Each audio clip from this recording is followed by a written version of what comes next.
Chapter 24. I rocked back and forth with the ledger in my arms, waiting for Lupe. I'd call her as soon as the awful security guard left.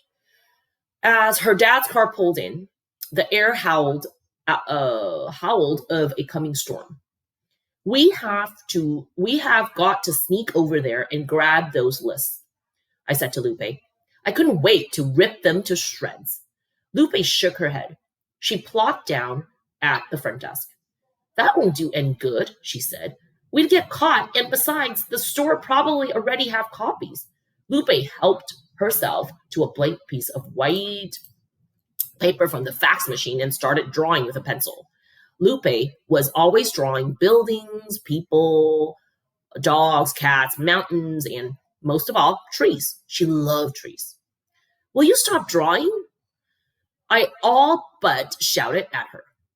Lupe put her pencil down and gave me a look. The thing about prejudice is you can't tell people not to be prejudiced. You've got to show them. It's like writing. I thought back to what Mrs. Douglas was always saying. You got to show, not tell. Why can't you tell people? I asked. Because they won't listen. It'll go in one ear and out the other, she said. So how do we show them? I asked. She pointed to the ledger, still in my arms. Who was here that night? She asked. Does it say in there?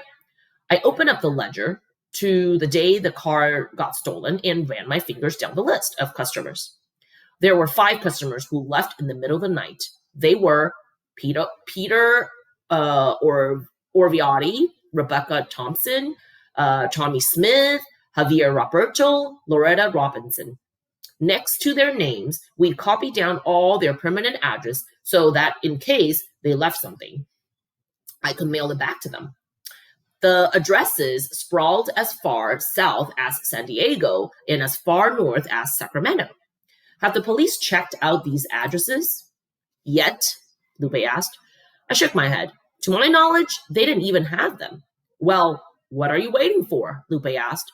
Call them up. The customers? No, the police. My eyes widened. We'd never called the police before, not even on the day that the car got stolen. Mr. Yao had been the one who called. Back in China, I had fond memories of the policemen. We used to call them Uncle too. They'd help the elderly cross the road and find their way home if they got lost. I'm not even sure if they had guns. We'd sing songs in school about them, songs like, if I was walking down the street and I found a penny, I'd give it to the uncle policeman. Things were different here. Here, the policeman had guns, and if you found a penny, I'm pretty sure you'd keep it. I know my dad and I would. I went over to the drawer under the phone system and retrieved the card Officer Phillips gave us. He was the officer in charge of the case. I picked up the phone, dialed the number, and handed the receiver to Lupe. You talk, I told her. Lupe pushed the receiver away hard.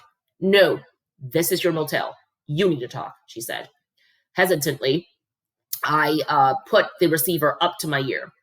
Officer Phillips picked up on the 4th ring. Hi, Officer Phillips.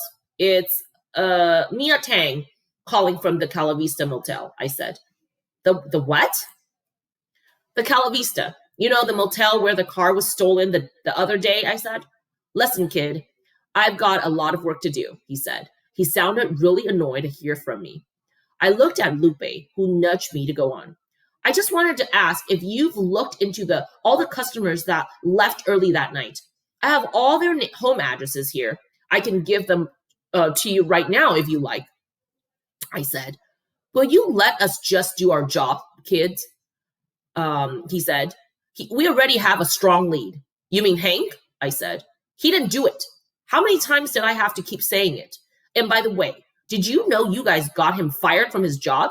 He recently got fired from his job. Officer Phillips' voice perked up. That explains why he needed the money. No, you guys got him fired. His job saw you guys asking him questions and fired him. I told him. Now he doesn't have a job. There was silence on the other end. I looked over at Lupe. Well, that's unfortunate. Officer Phillips said. But I'm sure there was more to it than that. I shook my head into the phone. No, there wasn't. Look, I really have work to do, he said. So, that's it then? You're just going to give up? You're not even going to look into the addresses? I asked him. We're not giving up. We just have more pressing cases to deal with at this moment, involving armed robbery. And what about Mr. Lorenzo? What's he supposed to do? Oh, he's fine. I talked to him the other day already, filed a claim with his insurance. Gonna get his money in 30 days. The good thing about this case is nobody got hurt, said Officer Phillips. And with that, he hung up the phone. Yeah, nobody except Hank. I stared at the phone in my head. I couldn't believe that Officer Phillips. We have to call his manager, I told Lupe. He must have a manager. Lupe shook her head. It doesn't sound like this is top priority for them. Well, it should be. You think? What should we do? I looked down at the list of addresses. We can't go to all these places by ourselves.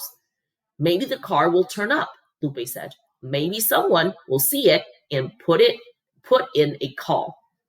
Maybe.